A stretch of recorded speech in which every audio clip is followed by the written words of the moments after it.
Good evening, everyone. Today, I would like to talk something about BTech Electronics with specialization in Instrumentation Engineering. So, the agenda for the today's discussion will be first of all, we will have an introduction. What about all these things? Why electronics and why choose BTech Electronics with specialization in Instrumentation? Then we'll discuss about the different applications which instrumentation or control sector have in the industry. Then we'll talk about importance of automation. How is automation affecting industry, the life of industry, the cycle of industry, and etc. Then we'll concentrate on the resources which are available at Petroleum University, which you can explore during your graduation program. Then we'll have some discussion about career opportunities. What are the career options? Once you are an engineer, you would like to explore what are your career options in industrial, in the core domain, or any other domain, or what can be done further, like MS or PhD and everything. And last, we'll have a question answer session where I'll be answering all your queries. So, first of all, a common answer question is why should we study engineering? So as you can see over here, uh, over 20% of Fortune 500 companies CEO are engineers. That means engineers are by default problem solvers. They have a logical approach. They are the ones who are actually managing high-end companies like Apple and all the companies. You name any company, you name any good company, and you name the CEO of the company. I'm sure most of them are engineers. So first of all is the engineer build you as a person that you can achieve many things in your life. So engineers are problem solvers with a logical mind. They excel in all difficult situations. They have excellent job opportunities in industry because everything is done by engineers in industrial sector. If we talk about after that, we have management people. Manage for management people also. You know that BTech plus MBA is a very good combination if you want to be a manager. So engineering is an essential thing. So you have good pay packages with scope for advancement. You can start your own business, and as I said, it is probably the best degree before doing your MBA. So, what does an engineer do? A simple old saying is an engineer can do with $1 what any fool can do with two. Because as I've already said you, engineers are have a logical approach. Because of that logical approach, engineers can do cost effectiveness. They are so intelligent in that things they can optimize everything. So therefore, I will say the engineers are better in many of the aspects of life. They are trained to use science, technology, and mathematics to solve problems in a systematic way. Fine, we have studied mathematics, we have studied science. How to implement that mathematics into daily routine life, that is done by engineers. We have studied science, we have studied gravitation. Now, what is the use of gravitation if we cannot implement in real life? So, that is done by engineers. All that things are done by engineers. Engineering involves developing innovative solutions to benefit humanity. We develop so many things, so many new devices. We ease the human life. So, engineering is essential to our health, happiness, and safety. I think I should consider them one by one. Like for example, if I'm talking about health, today we have so many monitoring instruments, we have variable devices, we have so many sensors around us that we can sense the heartbeat rate, we can sense the pulse rate, we can sense the breathing parameters of a human, we can diagnose the overall health of a person. So, in a way, engineers are involved in health, happiness, and safety. Engineers devise creative solutions to problems. They design products and technologies to improve our quality of life. By quality of life, we mean the luxury, the things which we are getting today, like our smartphones. You talk about high-end computing. All these are designed by engineers. So, in a nutshell, we can say engineers shape our future. Now, what do engineers design? Enough of talking what we can do, what we actually do. We design, as far as technology is concerned, we design robots, The robot may be a simple robot to assist you in your daily home requirements, or it may be a robot which is sent to Mars as a Mars rover. So there is a variety of robots which are being designed by engineers. iPods, a simple device to carry all your music anywhere. Televisions, bridging the communication between the worlds. Then you have structures like buildings where you live, the bridges which you use for transportation, where various equipment like medical equipments, like the ECG equipment, the heart rate monitors, the ventilators, all these are designed by engineers. Chemicals, the pharmaceuticals. Today we have more and more new drugs coming, and what we have is a optimized way. We have an optimized chemicals which can simplify our life. So pharmaceuticals, household products, cosmetics, all are designed by chemical engineers. And we are talking about materials like polymers, plastics, sports equipment. You might have heard about the carbon fiber, which is the strongest and the lightest thing which on which many of the vehicles, some of the high-end vehicles are built. So that all are designed by engineers. They assist us in transportation, designing more and more sophisticated automobiles, aircraft, and much more. The way you can think of almost infinite. There's an infinite list of the things which are designed by engineers, which we use on daily life. Now, the programs which we offer in the electronics and instrumentation engineering at University of Petroleum and Energy Studies, Dehradun. The first program which we have is BTech Electronics, the only electronics program. The second program we have is BTech Electronics with specialization in instrumentation. The third program which we have is BTech Electronics with a specialization in broadband communication. These were BTech programs. Now coming to MTech programs, we have MTech in robotics engineering. Then we have MTech in embedded system and wearable technology. And coming to doctorates, we have PhD in engineering, where it can be multidisciplinary or a simple domain PhD. So these were the programs which are actually available at UPES. So you can interact with any of the program, any of the PhD colleague, seniors or your BTech other branches colleagues to basically to make a new system, to make a multidisciplinary system. The mission of the Bachelor of Technology in Electronics Engineering with specialization in Instrumentation Technology program is to provide a quality education for its students and an outstanding professional development environment for its faculty and students. To accomplish this mission, the department has set the following educational objectives for its Bachelor of Technology in Electronics Engineering with specialization in Instrumentation Technology curriculum.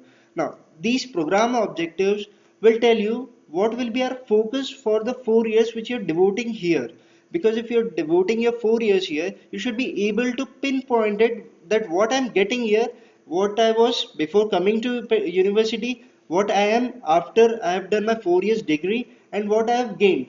So out of these you can say 10 program objectives, you can easily list out that okay, these were the objectives based on which I have taken the admission here, and after my 4 years of graduation, these are the things which I can actually do and I can actually implement in industries. The first is an ability to apply knowledge of mathematics, science, and engineering. The second objective is a knowledge of contemporary issues. The contemporary issue means the latest technologies or the latest inventions which are uh, which are upcoming in the industries. You should be aware of that and you should be able to use that, because if you are working on a technology which is already 10 years old, you are nowhere in the industry. So the knowledge of contemporary issues is very necessary. The third objective is an ability to design and conduct experiments as well as to analyze and interpret data, focusing on electronics, instrumentation, and control engineering. That is, if you are situated in an industry, you will be able to conduct or to design a particular machine like a boiler or anything, and you will be able to analyze the data. You will be able to analyze, design, and conduct, do everything about that particular system. The fourth objective is an ability to use the techniques, skills, and modern engineering tools necessary for engineering practice. Now, okay, fine, you have taught so many subjects, you have learned so many softwares. What is the use? The use is that you'll be able to apply these softwares or the theory which you have studied in real time scenarios wherein you can actually have a some whatever your skill might be, whatever you choose to be in your final years of studies, so you can apply that skill for real-time engineering practices. Then is an ability to function on multidisciplinary terms. Now, multidisciplinary is a very important word here. We'll discuss it further, but let us, let me give you a hint now. A control engineer or an instrumentation engineer is a one person where you will find him in every industry, whether it be pharmaceutical industry, it may be a process control industry, it may be a power industry, it may be any industry. You will find an instrumentation engineer everywhere in industry. So you need to have a knowledge about every system which can exist in engineering domain. Now, multidisciplinary means that the system may be a purely mechanical system, the system may be a chemical system, it may be an aerospace system. Every system you should be able to apply, or you should be simply able to choose which sensor you should be using to measure the particular value, and what should be the controller or the system design to achieve that particular problem. So you will be able to function in multidisciplinary teams where you will have a knowledge of almost a wide range of engineering systems. The next objective is an ability to identify, formulate, and solve engineering problems. So, given a system to you, you can identify that what will be the problem in that system. You'll be able to formulate that problem, and you'll be able to solve that problem by means of some sensor nodes or some control systems, which you will study in the 4 years of engineering. The next objective is an understanding of professional and ethical responsibility. Now, ethics are very important. Being an instrumentation engineer, you might be responsible for environmental issues because you are the one who will control the exhaust gases from an industrial chimney. So, if your approach is not ethical, then that will directly impact the people living in nearby the vicinity locations, or it can directly impact the environmental system. So you need to have an ethical approach wherein you will always know that you will have to follow some sort of norms which are described by government, that the any exhaust from the chimneys of any industry should be within this particular limits. So you will be at UPH, you will be developing that professional and ethical responsibility. The next objective will be an ability to communicate effectively, because I guess you might have seen there are many people who have the knowledge, who have everything, but they are not good communicators. So here at UPS, you will learn how to communicate effectively and efficiently. The next objective is the broad education necessary to understand the impact of engineering solutions in a global, economic, environmental, and societal context. Now, one very important word here is global, because we are not playing on a national level anymore. We have many multinational companies like GE, that is General Electric, ABB, Yokogawa. You will be given a global exposure wherein you can actually know what are the global challenges in instrumentation engineering and what are the actual technologies which are being updated and which are being available for you. The last objective will be a recognition of the need for and an ability to engage in lifelong learning. As you all know, technology always changes. So you'll have to understand in your process of 4 years of education here, you will understand that some of the technology which you were aware of first year of engineering will have been updated by the final year. So you will have to always, you need to have a learning strategy. That is, you always have to update yourselves. That is very necessary. Now, let us talk about the requirements, what we need from you, because engineering can be chosen by anyone, but what are the minimum requirements which will make you a good engineer? Now, you must be good at, or you must like, the first thing is mathematics, because instrumentation is purely related to mathematics. You should be good at mathematics. Then you should be good at physics, chemistry, and other basic sciences. Physics is needed for all the engineering applications. Chemistry is needed for all pharmaceutical or process industry application. Other sciences like for biomedical engineering, you will need a basic understanding of biology also. Then you should have good analytical skills. By analytical skills, I mean here you should be able to interpret things very easily, and you should be able to understand what that piece of information is conveying to you and what should be the thing which you should basically take out of it and use for your benefit. You should be good at analytical skills. You should be good at logical approach from for problem solving. Now there are many ways of solving a problem. Say for example, if you want to go from a place A to place B, there are many paths which are available, but which path you choose? The shortest path. Why? Because you have a logical approach for that. In engineering also you will have multiple solutions for any problem. Now the solution which you choose will govern many factors like your benefit, like the economic, like the efficiency. So you should be able to logically deduce some particular solution for any problem. Then you should be fairly good at computer use. You should be aware of computer. You should be aware of the current technologies like internet, everything. You should be somewhat good at programming logics. You should have good communication skills, because as I said, communication skills are always essential, because one day you will be a manager, one day you will be a general manager. So you need good communication skills to express yourself.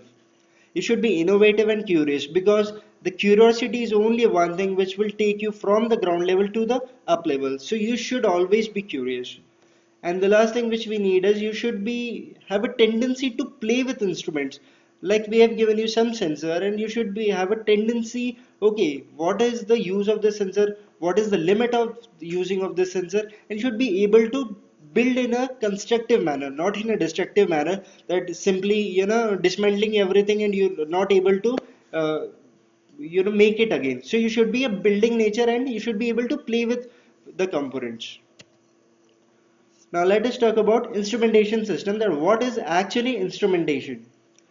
According to definition you can find, it is defined as the set of instruments and equipments utilized in the measurement of one or more characteristic or phenomena. In addition to that, the presentation of information obtained from those measurements in a form that can be read, interpreted, recorded and preserved by man. So you can see from an example on the screen, if we talk about these bottles which are going on a conveyor belt, if I'm filling this bottle, I need to know whether the bottle is filled or not, and I need to communicate this information to my computer, that is the central controller, as well as an engineering site should be known that is this bottle filled or not. This may be a simple example because you can actually see by your eyes, and you can judge that is this bottle filled or not. But if I am talking about the quantity of the bottle, okay, is it filled with 1 liter of water, 0.9 liter of water, and what? So for that you need accurate and precise measuring instruments. So in instrumentation system you will be able to design these measurement systems. You'll be able to use these measurement systems which will transmit the data to your controller, that is a computer, or you can transmit the data locally via say you can see on the screen a simple pressure vacuum gauge, wherein you can display the what is the current pressure in a simple manner. So that is basically instrumentation system. What is the objective of instrumentation? The first and foremost objective is information gathering. You should be able to gather information, that is you shall be able to measure what are the physical phenomena in a process. Second is you should be able to diagnose it, that is okay, this is the reading from this sensor. Now what does this reading means? That is diagnosis. You should be able to diagnose it. Then comes evaluation. Okay, fine, if I'm saying the pressure is 10 psi, now what does this 10 psi signifies? Say for example in your car or in your motorbikes, when you go to petrol pump you say ki, the air pressure should be at 30 psi. You know, above 30 psi or below 30 psi the ride quality will be deteriorated. So you should be able to evaluate what is the performance of that particular reading. Then you should be able to monitor it, that is you should be the information should be conveyed on a computer screen or a simple readout display. And the last thing is that you should be able to control it. If any of the parameter is not lying within some set certain limits, then you should be able to manipulate that thing so that the parameter comes in that limit. Say for example, let us talk about your favorite things like cold drinks. Now, while in bottling industries, every bottle of a particular soft drink, say for example Coca-Cola, should be filled up to a particular limit. That is the reason you buy that. If your 2 liter bottle is having only 1 liter of Coca-Cola in that, you will straight away reject that bottle. So you should be able to control the amount of cold drink that is being filled in that bottle so that it doesn't comes under the rejection. Now let us talk about control system. Okay, you have measured the readings, you have the data. What you should be able to do now? So instrumentation is sometimes used to automatically control the operation of a system based on changes in one or more of the internal parameters or in the output of the system. What does this mean is, say for example, if we are talking about the same example, that is the soft drink filling example, so you should be able to automatically control that phenomena, that okay, if the cold drink in the particular bottle is less than the limit, you should be able to fill it up to that prescribed level automatically. There is no need of you personally, the engineer, going to the site, picking up that bottle, filling up it with coke and then keeping again. That will increase your response time. So by measurement, what you will do, you will automatically design a system that will be able to do everything automatically without any human intervention required. So that is the control system. You find control system everywhere. Say for example, a simple example might be this bottle filling example, and a typical example will be a space propulsion. When we launch space rockets, there's no one to control. It is being automatically controlled by the algorithm which is built on that system. So that is a typical example. Excuse me. Now, the learning methodology which is followed at UPES. Now, simply listening to a lecture might be interesting for some people, might be boring for some people. But if you listen to a lecture, the average retention rate is somewhere around 5%. And if you do not revise at all, you forget 95% of the things which you have learned in that lecture. So the first thing starts with the lectures. After that lecture, you are motivated to read something, like you are given some assignment or something, or some simple questions or some simple problems for which you need to read something. So according to the things that you have learned in the lecture, you will be able to read, you will be recalling that things, so that will add up in your learning pattern. So that will give another 10% of information to you. Coming to audiovisual, we have a whole set of audiovisual things. We have presentations, we have audio lectures, we have video lectures. Everything is available with us. So the audiovisual, again, it increases your retention rate. Then comes the one of the important part, that is demonstration. That is, I'm saying that a particular system works in this way. I'm saying in the class, and I'll be demonstrating the same thing to you in a particular laboratory, so that you can validate that what you have learned in the theory lectures is actually in the way that you have studied. So that can be demonstrated in the laboratories. Then is the discussion. Group discussion is nothing but a simple activity wherein you will be given some assignments. Okay, that this is the system, and you have to design a particular controller or a particular algorithm to control that particular problem. So that will again, increase your group working skills, will increase your questioning and reasoning skills. Then practice by doing. By practice by doing means, when you are given a particular task to do in group, you will do that particular task in group, and then you will actually designing a controller for that particular, say for what I was talking about, the cold drink bottle filling. You'll be able to design a controller that will actually do that job. So that is the thing which you will do.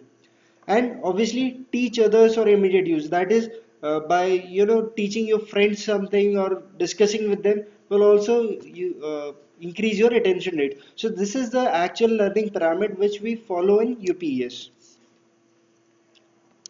Now, you will be wondering, I'm saying this much, so what are the actual applications of instrumentation? The first application is engineering design. By engineering design, we simply mean designing of any industry from scratch. That is, you might have seen a steel plant. Steel plant is huge, but the people who design it doesn't design do not design entire plant at once, but entire plant is divided into small parts. Now these small parts are given to a particular team of engineers, so you'll be part of that team which will be responsible for engineering design of any plant. It may be a steel plant, it may be a power plant, it may be a nuclear plant, or it may be any kind of industry. Second is measurement systems. Okay, fine. I have a steel plant. What I want to do is I want to measure the thickness of the steel sheet which I am producing in that plant. So what you will be the second application will be, you will be able to design a measurement system that will actually measure the thickness of that particular sheet. So that is the second application. The third application is process control.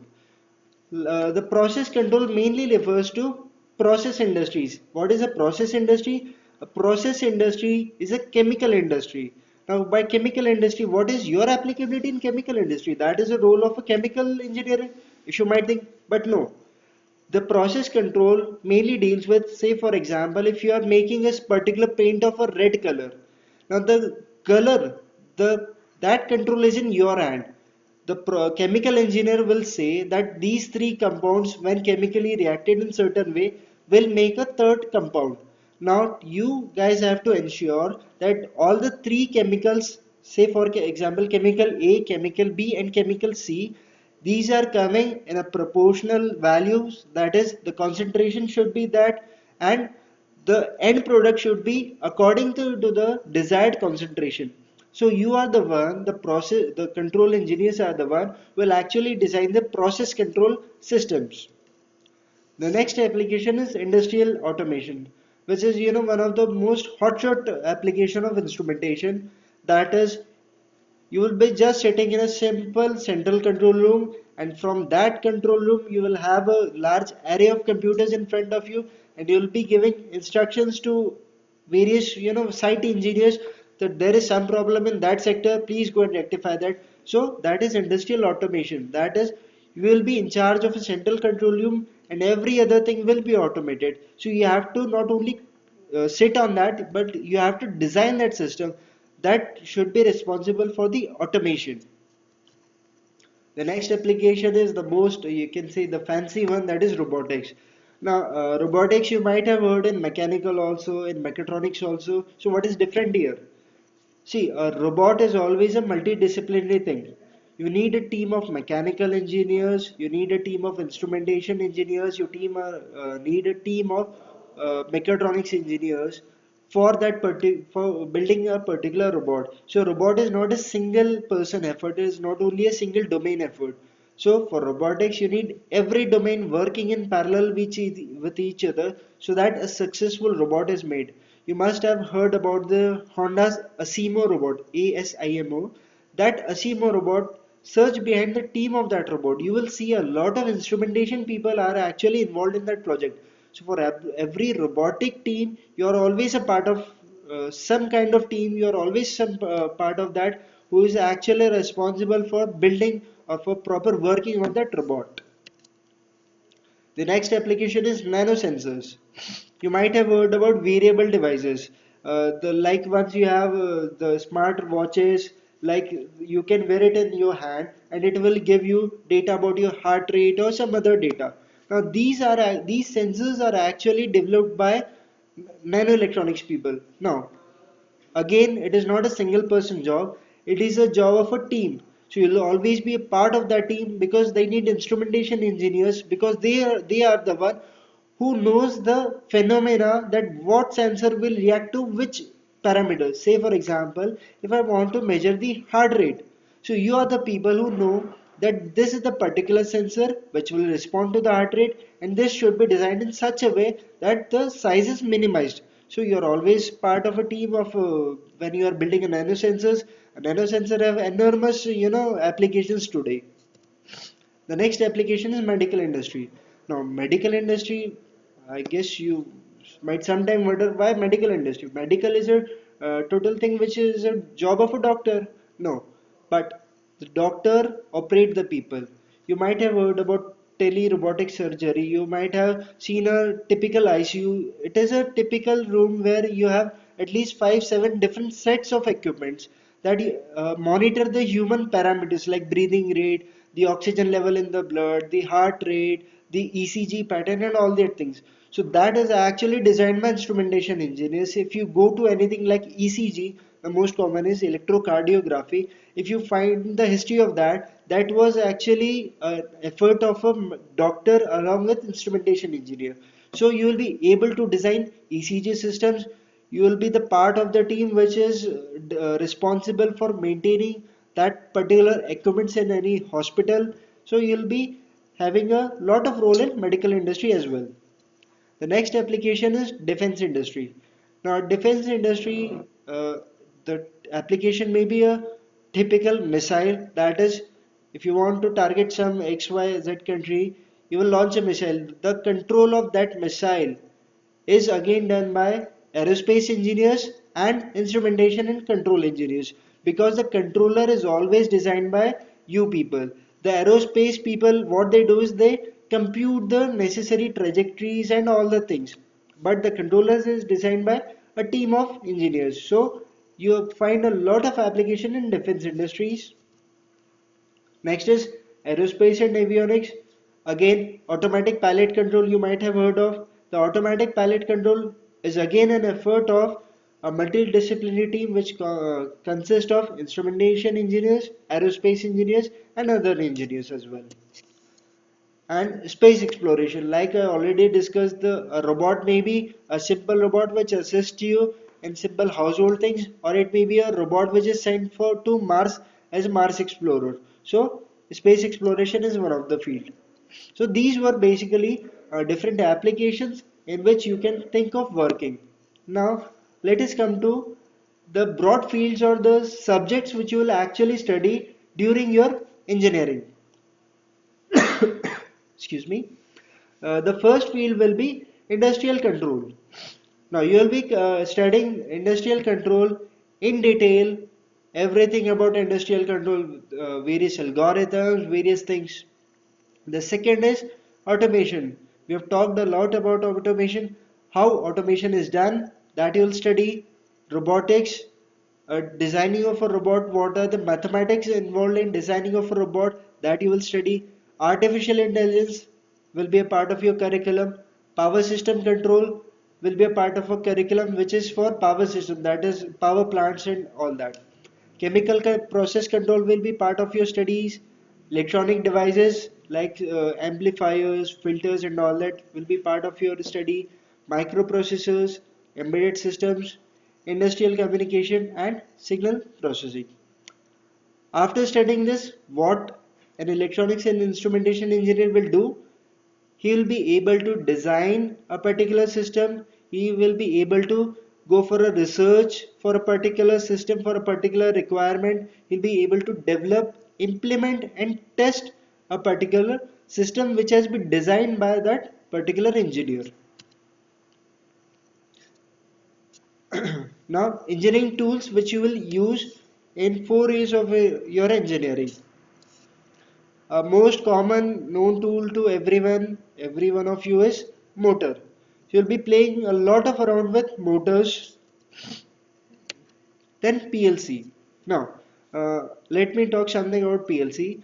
Programmable logic controller. This is industrial controller which is almost, you can find it, every industry uses PLC. Every industry, I mean every industry, no exceptions here. Every industry uses PLC. PLC is the thing which consists of a control algorithm which will be built by you guys, and it will implement that control algorithm for any the control of the liquid level in a bottle, the cold drink level in a bottle. That thing will be performed by the programmable logic controller, and that will be designed by you. The next is a simple thing, that is a valve. A valve may be used to open, that is if you want to fill up a bottle, you will be opening that valve, and once the bottle is filled to a particular level, you will be closing that valve. From a simple valve to a valve which is responsible for flow of petrol, to a valve that is responsible to flow of fuels. So these are the valves which you will use. Then you will be using a lot of sensors, a sensor for measuring temperature, a sensor for measuring pressure. So you will be studying a lot about sensors. What are these sensors? How do they work? And what are the sensors which are used to? There are n number of sensors which are used to measure temperature. Say for example an RTD thermocouple. Now which sensor to choose in which application, that will teach you about sensors, the working of sensors and the applicability of sensors. The next engineering tool that you will use is the softwares. The programmable logic controller I was talking about is actually a computer suitable for industrial requirement. Now, it has a particular software in which you need to program it. So you'll be studying a lot of designing softwares like simple circuit designing software to automation designing software. We'll be studying them about a lot. Now, let us talk about industrial automation. The application of industrial automation, the first application as I talked about is automatic filling system which is used in food industry.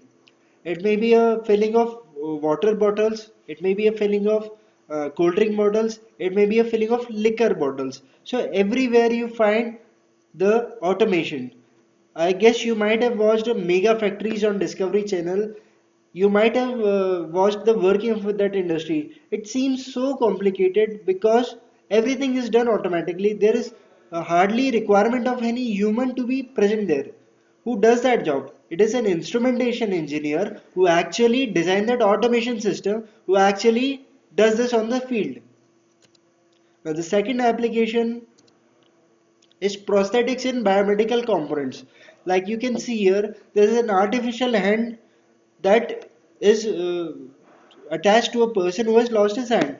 So the controlling of the hand, like we control our fingers, if I am bending my one finger, two finger, or these all the motions are controlled by you people because you are the one who have designed this artificial limb. It may be a hand, it may be a leg, or any other limb.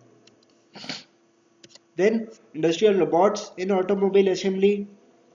So you can see how diversified instrumentation is. It has find some application in food industry, it has find some application in biomedical industry, it has some application in automobile industry. Now automobile industry, the designing of automobile is definitely a work of an automobile engineer. Everything is work of an automobile engineer, but to implement it, the robots which will be designed for the, say for example, welding of the doors or for fabrication of seats, the robots will be designed by you people. So the robots are used in automobile industry. Then to continue this, let us talk about another kind of robot, that is welding robot. Other than automobile industry, there are many welding robots which are used for various processes. So that welding robot again is an application of industrial automation. Then medical robots. This I was talking about. This is a particularly new and interesting field. What actually happens is, as you can see, there is a person sitting with some kind of virtual reality headset around him. This is actually what happens is, a patient is sitting in India, the doctor is sitting in USA. So definitely that the doctor sitting in USA cannot operate a patient who is in India. No, but with help of medical robots you can do that. What happens is, the doctor sitting in USA controls a virtual thing. By virtual I mean an imaginary thing which is projected in front of him on a computer screen. He has a set of equipments which he controls, and the surgery, the actions of a doctor are performed by a medical robot which is present in India. So a doctor living in United States of America can operate a patient who is in India, or vice versa. Many of the people who cannot afford the fees of doctors come to third world countries like India. So the doctors in India operate a lot of people for say for example European or US countries. This was a typical application which I was talking about. You will be the central control room in charge. The control room in charge is always an instrumentation guy because he knows the working of each and every instrument in the control room. Definitely, the industry may be a process industry, or it may be a chemical industry, it may be a power plant, it may be any kind of industry. But the person sitting in the control room will be an instrumentation person. So that is the thing which I was talking about. You need to be multidisciplinary in nature. You need to know a lot about chemicals. You need to know about biomedicals, the biology of the human body. You need to know something about the power systems. You need to know something about petroleum also. So these were the applications of industrial automation. Now let us talk about what are the laboratories which are present in our department which will help you to enhance your skills which we were talking about. The first laboratory available with us is basic electronics. In basic electronics you will learn basic components such as diode, amplifier, a transistor, these basic components. Moving further, we will have electrical and electronic measurements. Now, how to measure voltage, how to measure current, how to measure power, that is watts, the electrical power. These all you will study in electrical and electronic measurements. Let us come to more advanced electronics, that is electronic devices and circuit. In basic electronic you will learn basics about diodes, transistors and everything. But in electronics devices and circuit lab, what you will learn is the working of an amplifier, the working of a power amplifier, and the working of industrial amplifiers in detail. Then the next laboratory available with us is transducer and measurement. I guess transducer would be a new term for you. So transducer is nothing but a relatively a engineering term for sensors. So all the sensors, all the measuring instruments will be covered in transducer lab. The transducer used for pressure measurement, used for temperature measurement, used for flow measurement, liquid level measurement, any measurement you name, that is present in the transducer lab. The next is control theory and simulation lab. In that, what you learn is how to. We were talking about controlling a bottling plant. We were talking about controlling a steel rolling mill. So that you will be able to see in a control theory lab. Obviously, not at that scale, but the prototypes of that particular industries. Then you have linear integrated circuits. This is nothing but more advanced form of electronic devices and circuits wherein you will learn about operational amplifiers. Operational amplifiers are an advanced form of transistors that you will learn in the 4 years of your engineering course. The next is robotics lab. We have an industrial robot which you can use, which you can program, which you can actually see how it works and what are the set of the things which you can do with that robot. So we have that with us. Then we have analog and digital communication lab.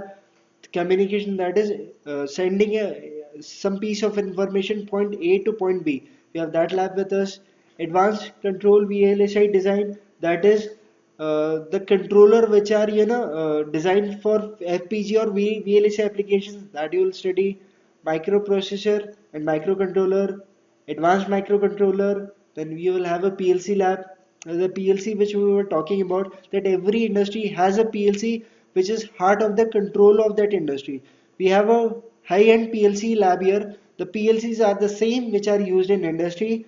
You'll program, you'll use the same PLCs which are used by industries. So that is a good lab. Again, the hydraulics and pneumatics lab, the components, the industrial components which are used in high-end sectors like automobile industry are with us. You will learn them a lot about in hydraulics and pneumatics lab. Then you have automation lab. Fine, we have talked about everything. We have talked about control system. We have learned PLC. Everything we have learned. So how to automate everything, that will learn in automation lab. Microwave and antenna lab, again for communication parts. So these are the labs which are available in UPES, which are many of the labs are common for BTech electronics and BTech electronics with specialization in broadband also. Now what about you guys? So we have some specialized labs which is whole soul for only instrumentation people. The first is digital control system. Now, as you all know, computers find their application in every domain. So the controller is also the one of the domain. So we have a digital control system lab wherein all the things are controlled by a digital computer. The MATLAB is the software which we use, and the any plant is controlled by this MATLAB software with the help of a computer. The next is robotics lab. This I was talking about. This is an industrial robot which you can find in a say automobile industry. So this you will be able to learn to program this robot. You'll be using this robot say for your projects. Many of our students have done their MTech thesis on optimization of some of the parameters. Some of the BTech students are also doing their project on these robots. So you'll be able to use this also. Now, hydraulics and pneumatics, these hydraulic and pneumatic, it might be a relatively new term. These are actually the actuators which are used in industry. So, the industrial scale actuators are present in this lab. You can see how do they work, how to program them, how to interface these components to a PLC, and how can we use in any automation application. You will learn in this lab. Then PLC and automation, the robotics which we are talking about, the hydraulics which we are talking about, the pneumatics, all are controlled by PLC lab. So you'll be able to use industrial PLCs, you'll be able to program those industrial PLCs. Then you will have sensors, that is you will have a array of a sensor like temperature sensors, pressure sensors, which you can actually build a physical system. Now for that physical system, if you need some temperature, you can use that temperature sensor, you can attach to that physical system, get the value of temperature, interface that sensor with PLC, control some heater with that PLC, and in turn control the temperature. So that all you'll be able to do with a combination of these labs. Then you have power electronics and drive, that is again connected to your PLC lab. Say for example, if I'm talking about heavy motors which are used in industry, they are controlled by electrical drives. So you'll be able to program these drives, how to program them, how to use them, how to interface the drive with your PLC, and other end is your motor. You'll be able to do that here. Now, life enough of talking about the curriculums, the things. Now, what is life at UPS? Now, the one of the most important thing, the most important activity we have here is the IEEE student chapter, I should say. Now, what is IEEE? IEEE is an American association which is abbreviation for Institute of Electrical and Electronics Engineer.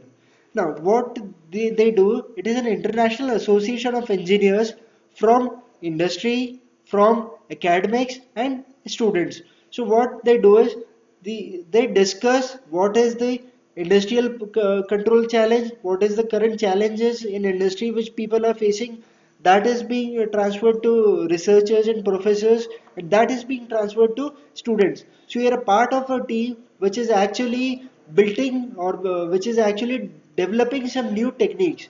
So we have membership of that, we have a separate student branch under which we have various events with us. Like you can see on the screen, there are two robots. One's the name of one robot is Ekagra. Now this is a part of international laureate robotics competition, wherein team from University of Petroleum and Energy Studies represented India in Spain. That competition almost covered 70 to 80 countries. So every university of the country were represented by some. So we have a instrumentation engineering student with us.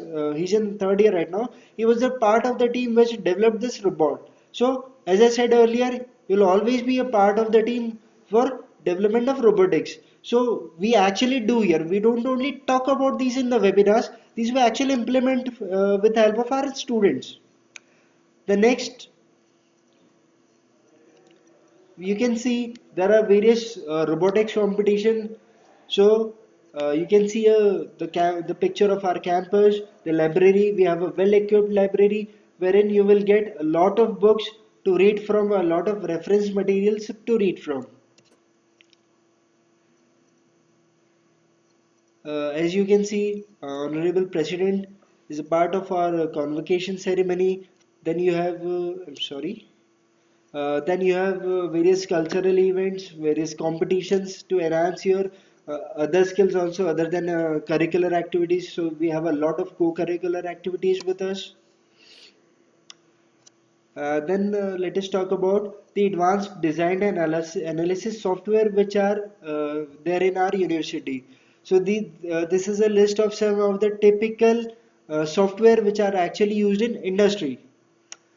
I guess most of the software will be new to you, so I'm just listing them out for your information. One is PSpice, that is used for circuit simulation, Proteus for PCB designing, MATLAB. MATLAB is a software which is used in academics, which is used in industry, which is used in research to control and to analyze real-time systems. Then you have PLC programming. The PLC program is done in a dedicated ladder logic software. So we have software for that also. Then we were talking about automation. That automation is done by Automation Studio. There is a software known as Automation Studio wherein you can program the automation or the components for that. We have that as well. The Scilab, that is again something like MATLAB, that is used for numerical computation.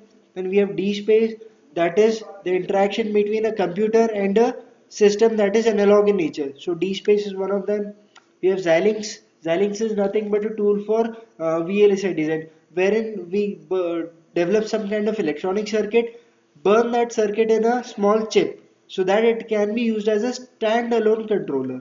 We have that software with us. We have AVS Studio for programming and microcontrollers. That software we have with us. So now let us talk about some of the research areas. So the research areas are the nonlinear control. You'll learn a lot about the nonlinear control. Our current researches are going on for nonlinear control. Then we have focus on fuzzy logic control. That is the artificial intelligence. You can also see along with fuzzy logic, we also work on artificial neural networks. Then we work for industrial automation. We have biomedical signal and image processing research facility with us. We have image processing facility with us. We have signal processing research.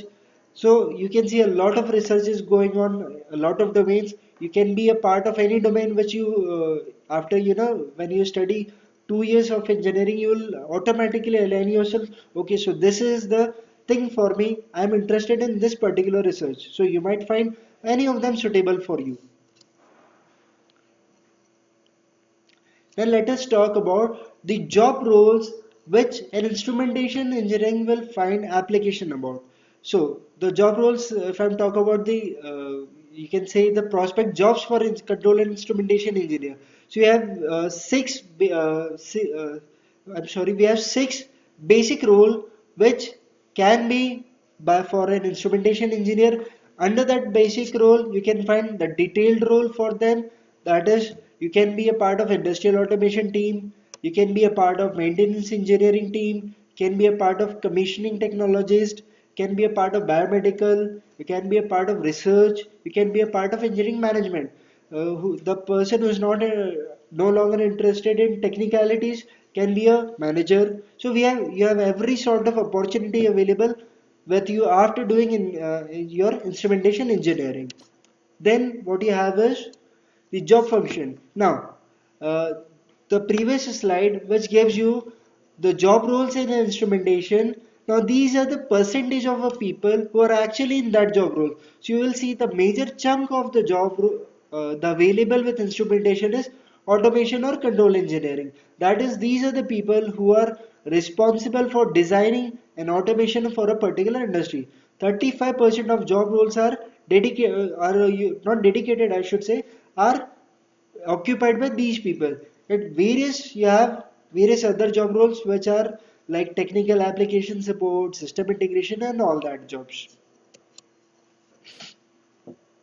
Then these are the industry verticals which I was talking about. You will be able to work in power generation, manufacturing industry, buildings, automobiles, mining, oil and gas industry. You name any industry, there's always an instrumentation engineer in every industry. Now, there are two kinds of job roles with you. There are always two kind of job providers to you. The one job provider will be the consumer, like for example, let us talk about BHEL, ONGC or Adani Group. These are consumer. They consume the facility given by an instrumentation engineer, and one is automation consultant. They design the system for the consumer industries. So you have two bifurcations. The first bifurcation is automation consultant. These are the people working on the core domain. Then you have is consumer industries which utilize the facility of instrumentation engineers. So you can see you have government sector also, you have private sector also. So once you are an instrumentation engineer, you go through the examination of gate, you are always welcome in government sectors also, like HPCL, BPCL, GAIL, DRDO, NTPC, IOCL, all have dedicated vacancies for instrumentation engineers, which is very attractive. You don't have to rely on university, you don't have to rely on anyone. You just can straight away get a job in government sector. That is the main attraction for the instrumentation. Then these are the general names where we provide industrial tour or internship to our students. Say for example, this year we are going the instrumentation third year students are going in an industrial visit. They are going to Honeywell and Siemens and Fano. So they'll visit three industries: Honeywell, Siemens, and Fano. And these are the industries wherein you can go for your internship, you can go for industrial tour, or you can find your placements here. This is the plausible career path. Once you are engineer, once you graduate as a BTech instrumentation engineer, you'll be absorbed as a graduate engineering trainee. Probably 6 months to 1 year you will work as a GT, then you'll be promoted as an engineer. Then after working 3 years as an engineer, you'll be promoted to senior engineer. After 2 or 3 years, you'll promoted to assistant manager, then to manager, then to senior manager. Now, most of the student will remain at senior manager level, but some of them will definitely, got promotion as assistant general managers or deputy general managers or very senior positions also. Like I was talking about initially in the presentation, many of the CEO of Fortune 500 companies are engineers. So you can be one of them. So, are the courses in instrumentation engineering we study here are difficult? Definitely, they are difficult. But yes, if you study regularly, you'll always find an interesting part in every hard subject. So, definitely, the courses are difficult. But if you study regularly, you will be very well in pace with your, you can see your classroom teaching as well as your industry. How hard is it to get a job?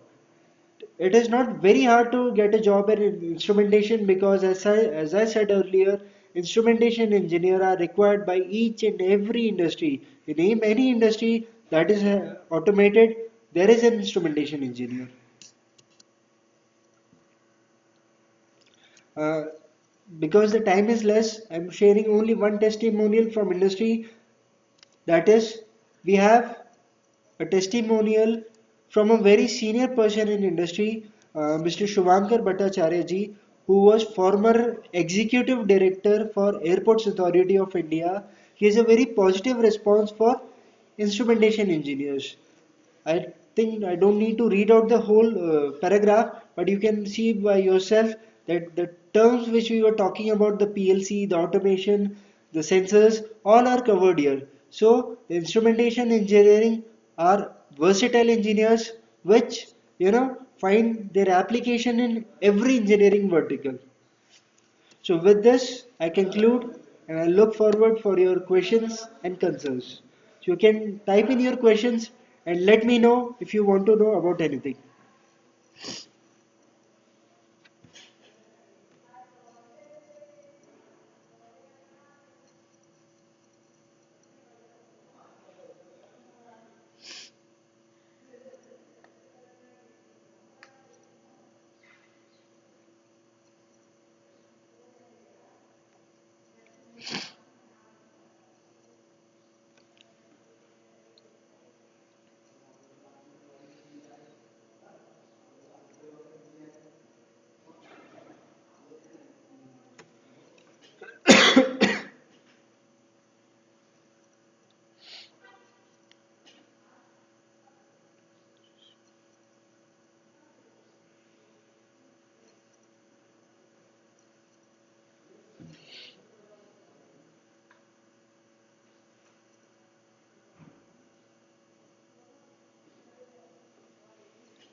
Okay, so we have a question from Aman Tiwari. How is electronics and communication different from instrumentation? Okay, so electronics and communication is, basically a branch which deals with the communication part. The communication part, it may be mobile based communication, it may be broadband communication, but the instrumentation part deals with the industrial automation, the control system. So, which is, they both are very different aspects. So, he wants to know which one is better. See, my personal view about this question is that definitely, both of them are good, but listen to yourself. Where do you want to work it? As I already said, an instrumentation engineer has applicability in every engineering industry. So if you are looking for that thing, definitely I would recommend from my side that instrumentation is good. So you can definitely opt for instrumentation. I guess I'm clear about it.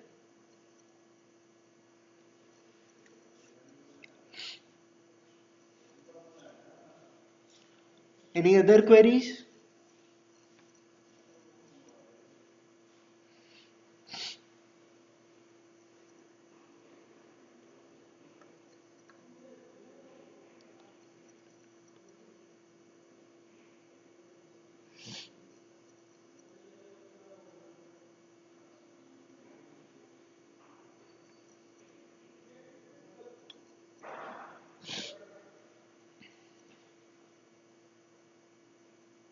Welcome.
So, if you would like to ask any questions, you can ask it.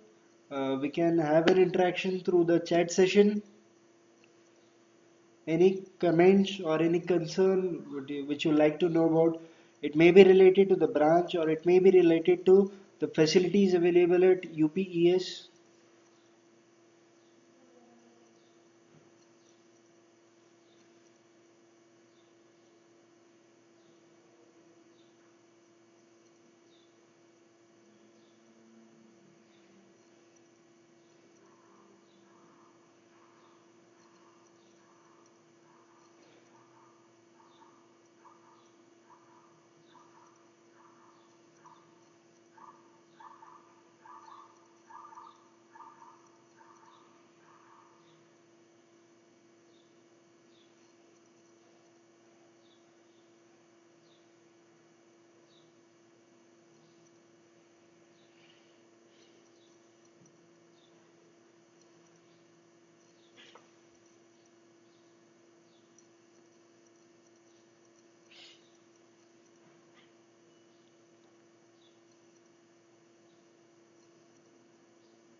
So thank you for your time, and I hope many things or many questions would have been cleared by this webinar. And do let us know for any future queries. Thank you.